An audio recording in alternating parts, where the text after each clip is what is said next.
अरे थांबा, आलो. खरं बोलायला काहीच लागत नाही, खरं बोलणार. छत्रपती शिवरायांच्या स्मारकाचं गाव विटंबन होत आहे. ते नेमकं कोणामुळं? आज आपण त्याचा पर्दाफाश करणार आहोत. कोणी केला हा महाराष्ट्र अशांत? तर अंजनगावात बसलेलं स्मारक ज्याने बसवलं त्याचं नाव बाळराजे आवारे. आणि सगळ्या मराठा समाजाला सांगू इच्छितो, ह्याचा पुळका येण्याचं तुम्हाला काहीच कारण नाही. आता तुम्ही म्हणाल छत्रपती शिवरायांचे स्मारक महाराष्ट्रातील प्रत्येक गावात बसवणाऱ्या महात्म्यावर तू असा कसा बोलू शकतो? तर नक्कीच बोलू शकतो, कारण तुमचा हा महात्मा एक बहुरूपी आहे.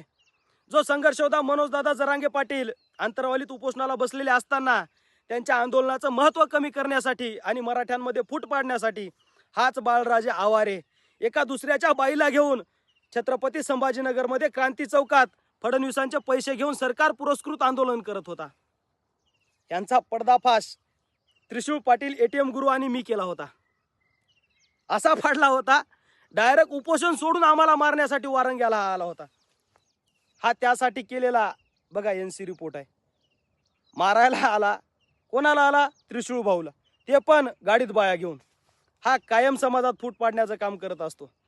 फक्त पाटलांचं नाव घेऊन त्यानं ते 100 पुतळ्याची रॅली काढली आणि छत्रपती शिवरायांचं महत्त्व कमी करण्यासाठी आजही फडणवीसांचे पैसे घेऊन समाजात फूट पाडण्याचं काम करत असतो. हा दावा करतो की हजारो स्मारक मी महाराष्ट्रात बसवले, पण 4 ते 5 हजार होत करू पोरायचं आयुष्य ह्यानं त्यांच्यावर स्मारकाच्या केसेस घालून खराब केलंय. आणि ते पोरं आज आम्हाला फोन लावून विचारतात या केसेस आता कशा मागं घ्यायच्या. म्हणजे असाच मराठ्यांच्या पोरायचं वाटोळं करणार, स्मारक पाहिजे असतील तर केसेस होतातच म्हणणार आणि पोरांना पार मातीत घालणार, त्यांच्या भविष्याला घोडा लावणार. असा हा चक्री माणूस आहे.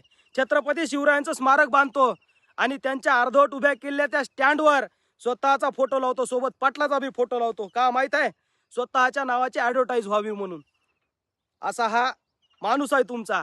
याची मोठी टीम मराठ्यांना विभागण्यासाठी काम करत असते आणि याची सर्व माहिती आपल्याकडे पुरावा सहित आहे. यानं मला अडवून 10 लोक सोबत घेऊन धमकावण्याचा प्रयत्न सुद्धा केला होता. काय नंतर चोपड्या गप्पा करून हा निघून गेलाय. असो, आम्ही छत्रपती शिवरायांच्या स्मारकाला कधीच विरोध करणार नाहीत. पण तुम्हाला जर खरंच मनापासून वाटत असेल छत्रपती शिवरायांचं स्मारक व्हावं, तर तुम्ही अर्ध्या रात्री चोरून लोखंडी स्टँडवर छत्रपती शिवरायांचं स्मारक न बसवता पद्धतशीर परवानगी घेऊन सरकारी जागेवर जिथं छत्रपती शिवरायांचा सन्मान होईल अशा ठिकाणी ते स्मारक उभा राहावं. आम्ही तुमच्या सोबत राहू.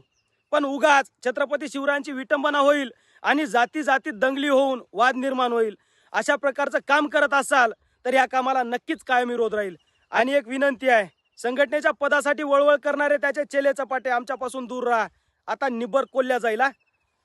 राम राम, जय शिवराय.